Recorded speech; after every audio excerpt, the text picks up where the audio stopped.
Chers collègues, je suis ravie d'ouvrir au nom de tout le bureau de la SLL-MO, Société de langue et littérature médiévale DOC et OIL, cette matinée consacrée au Fabliaux, programme des agrégations externes et du CAPES de lettres.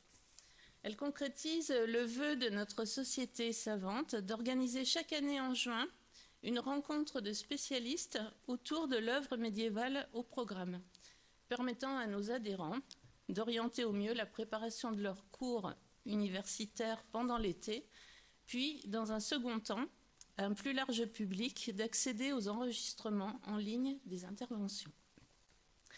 Valérie Fasser, vice-présidente de l'ASLEMO, retenue par une promotion de flamenca à Carcassonne, m'a chargée de vous transmettre ses regrets de ne pouvoir être parmi nous.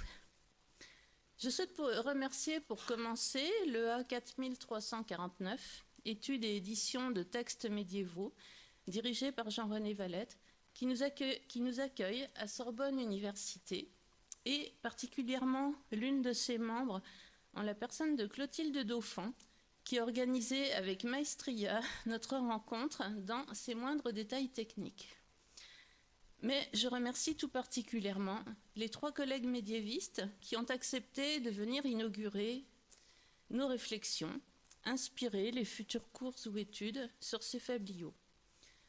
Dans l'ordre de leurs interventions, Alain Corbellary, professeur ordinaire à l'université de Neuchâtel et professeur associé à l'université de Lausanne, Jean-Marie Fritz, professeur à l'université de Bourgogne, et Gabriela Paroussa, professeur à Sorbonne Université.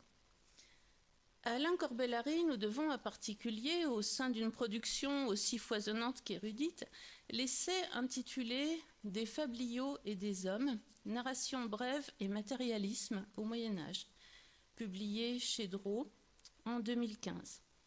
Et parmi 7 articles directement consacrés aux fabliaux, le dernier en date, « Compulsion et répétition dans les fabliaux pour un comique de l'angoisse », publié en 2019 dans un collectif chez Peter Lang. Alain Corbellary va nous aider à dresser le bilan bibliographique des fabliaux. Jean-Marie Fritz est connu pour les 2 ouvrages majeurs de la médiévistique que sont Le discours du fou au Moyen-Âge et La cloche et la lyre pour une poétique médiévale des paysages sonores.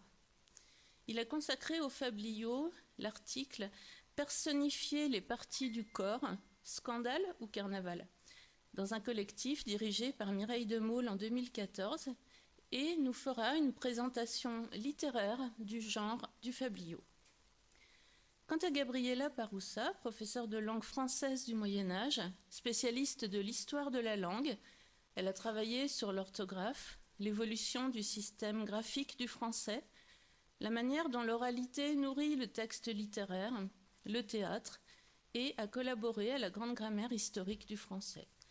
Elle nous proposera ce matin quelques pistes d'analyse linguistique des 3 fabliaux au programme de langue.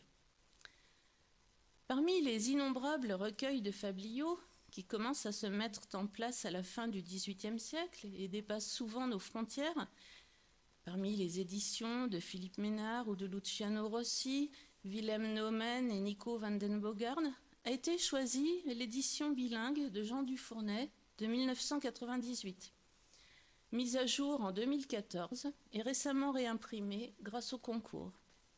Elle donne l'occasion à notre société savante de rendre hommage au grand médiéviste que fut Jean Dufournay, à l'érudit, au pédagogue et à l'humaniste qui nous a quittés en 2012. L'inscription de cette œuvre au programme des concours permettra aussi, nous l'espérons, d'offrir une vision plus scientifique, plus nuancée de ces courts textes comiques, trop souvent encore caricaturés dans les manuels du secondaire et qui ne sauraient se réduire à l'étiquette bien contestable d'humour populaire. Leur vocation comique ne saurait faire oublier leur valeur poétique.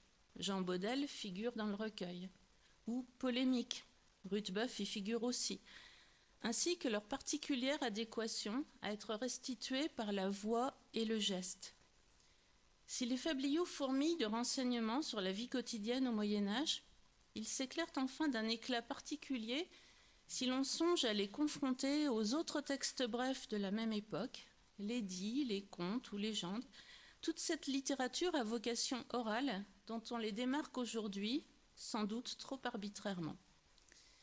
Il s'agit donc d'un beau programme dont nous pouvons espérer qu'il plaira aux médiévistes, mais aussi aux membres des divers jurys et avant tout aux étudiantes et étudiants qui prépareront les concours à la rentrée.